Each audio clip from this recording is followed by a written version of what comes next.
Mantan Kepala Penasihat Ekonomi Presiden Rusia Vladimir Putin, Dr. Andrei Ilarionov, memberi kisi-kisi cara mengakhiri perang di Ukraina yang bisa dilakukan negara-negara Barat. Menurut dia, sebuah tindakan embargo nyata pada energi Rusia dapat menghentikan perang di Ukraina. Ilarionov mengatakan Rusia tidak menganggap serius ancaman negara lain untuk mengurangi penggunaan energi mereka. Meskipun berusaha mengurangi ketergantungannya pada sumber-sumber Rusia, Eropa nyatanya terus membeli minyak dan gas. Tahun lalu melonjaknya harga berarti pendapatan minyak dan gas menyumbang 36% dari pengeluaran pemerintah Rusia. Sebagian besar pendapatan itu berasal dari Uni Eropa yang mengimpor sekitar 40% gasnya dan 27% minyaknya dari Rusia.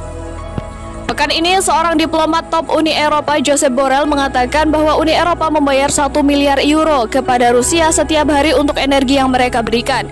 Jika negara-negara Barat akan mencoba menerapkan embargo nyata pada ekspor minyak dan gas dari Rusia, ia berani bertaruh bahwa mungkin dalam 1 atau 2 bulan operasi militer Rusia di Ukraina mungkin akan dihentikan. Itu bisa menjadi salah satu instrumen yang sangat efektif yang masih dimiliki negara-negara Barat, kata dia, dilansir dari BBC Minggu 10 April 2022. Sementara perdagangan minyak dan gas terus berlanjut selama konflik.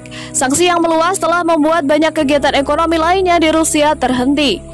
Banyak perusahaan asing menarik diri dan ekspor terganggu.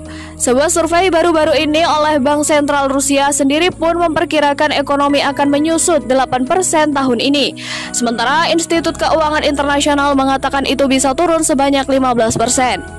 Dr. Ilarionov menyarankan bahwa Presiden Putin siap untuk menanggung pukulan ekonomi yang menunjukkan di mana letak prioritasnya. Pekan lalu, di tengah ketegangan dengan Eropa mengenai bagaimana gas akan dibayar, Presiden Putin mengatakan bahwa indikator utama kesehatan ekonomi Rusia, termasuk penciptaan lapangan kerja, pengurangan kemiskinan dan ketidaksetaraan, peningkatan kualitas kehidupan masyarakat, serta ketersediaan barang dan jasa. Angka Bank Dunia menunjukkan bahwa hampir 20 juta orang Rusia hidup dalam kemiskinan. Presiden Putin dalam beberapa tahun terakhir berjanji untuk mengurangi separuh jumlah itu.